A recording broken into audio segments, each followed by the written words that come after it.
Économie. La revue de presse à présent avec Sandrine Gomez, la revue de presse des quotidiens internationaux qui reviennent largement ce matin sur l'anniversaire de la catastrophe de Fukushima.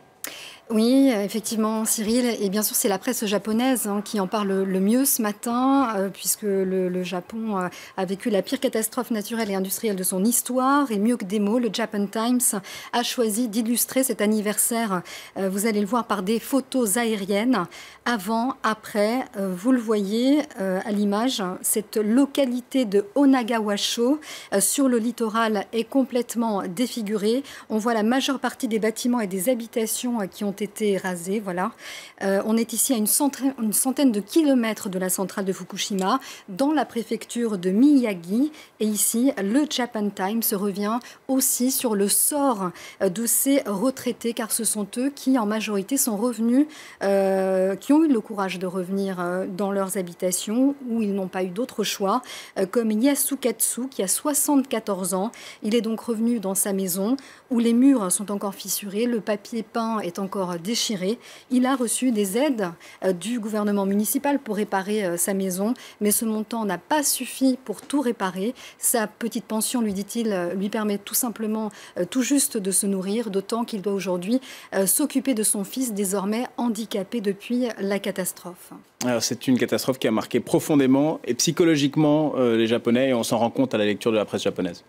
Oui, un autre quotidien japonais, Asahi Shimbun, publie un sondage sur la défiance qui existe aujourd'hui au Japon envers la région autour de Fukushima. Un évacué sur trois, nous dit ce sondage, eh bien, un évacué sur trois dit aujourd'hui avoir définitivement abandonné toute idée de retourner un jour dans sa maison. Des séquelles qui sont aussi psychologiques pour ces Japonais. Et c'est le journal britannique Le Guardian qui consacre un reportage aux orphelins de Fukushima. À ce titre, le journal, qui se battent pour vivre avec cette douleur d'avoir perdu un être cher. Nao, par exemple, a 20 ans, et il a perdu ses deux parents. Il a pendant longtemps refusé de parler de ce drame de Fukushima, un tsunami qui a fait, on le rappelle, 19 000 victimes. Aujourd'hui, aider cette génération à surmonter son deuil fait aussi partie du travail de reconstruction, nous explique encore l'auteur de cet article. Et il y a un autre sujet aujourd'hui qui est très relayé dans la presse internationale, et ce sont ces fameux listings de djihadistes qui auraient été récupérés par la chaîne d'information britannique Sky News. Oui, il y a des listings où figuraient, on le sait, on en a longuement parlé, 22 000 noms de djihadistes, leurs numéros de téléphone, leurs adresses. Et donc, bien sûr, cela passionne aujourd'hui la presse britannique. Tout le monde s'interroge sur la véracité ou non de ces documents fournis par un repenti de l'organisation de l'État islamique. The Independent se penche sur cette bataille d'experts. Ils ne sont pas d'accord donc sur la véracité des documents. Certaines incohérences, on en a déjà parlé, tendraient à montrer qu'il s'agit de faux et d'une manipulation pour gagner de l'argent.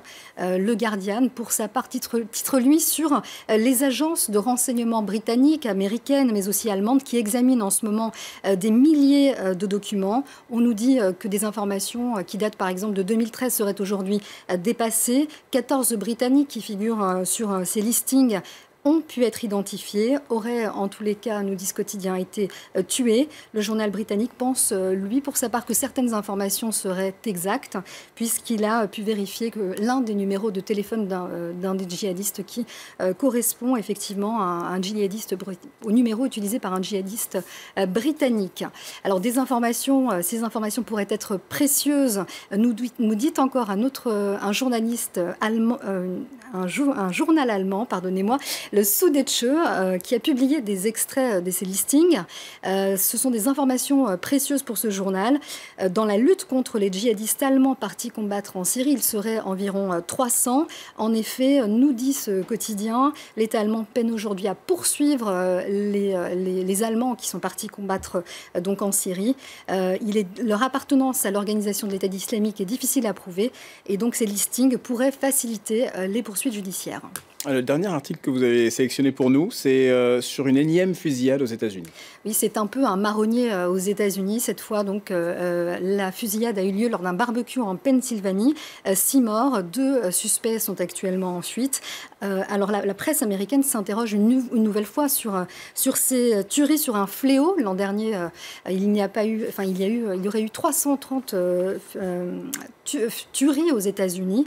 Le Washington Post s'interroge donc à juste titre, est-ce que ces tueries sont contagieuse. La réponse apportée ici par des scientifiques spécialistes des virus serait oui. L'un d'eux a observé qu'à l'image d'une grippe, après l'apparition du virus, il y a une période presque d'incubation, une période de 13 jours pendant laquelle une nouvelle tuerie, les chances d'une nouvelle tuerie sont plus importantes. Ces scientifiques affirment que le crime doit être traité comme une maladie et ce phénomène de contagion augmente aussi avec la télévision, avec les moyens de communication comme Internet, ce qui pose aussi notre rôle, le rôle des médias. Merci beaucoup Sandrine Gomez avec la revue de presse internationale. On marque une courte pause, on se retrouve dans un instant pour une nouvelle édition.